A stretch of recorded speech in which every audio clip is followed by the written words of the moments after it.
Prakash R ಯಾತನೂರ್ ಆಗಮನ, ಪ್ರಕಾಶ್ ಮಾಳಿಗೆ ಬೀಳ್ಕೊಡುಗೆ.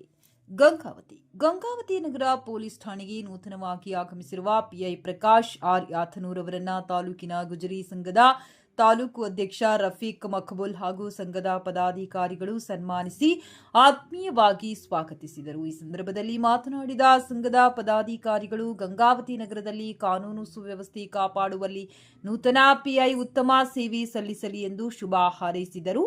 ಇದೇ ವೇಳೆ ಗಾಂಧಿನಗರ ನಿವಾಸಿ ಹಾಗೂ ದಲಿತ ಸಮಾಜದ ಮುಖಂಡ ಹುಸೇನಪ್ಪ ಪೂಜಾರಿಯವರು ಗಂಗಾವತಿ ನಗರ ಠಾಣೆಯಿಂದ ವರ್ಗಾವಣೆಯಾದ ಪಿಐ ಪ್ರಕಾಶ್ ಮಾಳಿಯವರನ್ನ ಭೇಟಿಯಾಗಿ ಬೀಳ್ಕೊಟ್ಟರು. ನಗರ ಠಾಣೆಯ ಸಿಬ್ಬಂದಿಗಳು ಕೂಡ ಪ್ರಕಾಶ್ ಮಾಳಿಯವರಿಗೆ ಕೈಜೋಡಿಸಿ ಶುಭ ಕೋರಿದರು ಹಾಗೂ ನೂತನವಾಗಿ ಅಧಿಕಾರ ಸ್ವೀಕರಿಸಿರುವ ಪಿಐ ಪ್ರಕಾಶ್ ಆರ್ ಯಾತನೂರ್ ಅವರನ್ನ ನಗರ ಠಾಣೆಯ ಸಿಬ್ಬಂದಿ ವರ್ಗ ಆತ್ಮೀಯವಾಗಿ ಬರಮಾಡಿಕೊಂಡರು.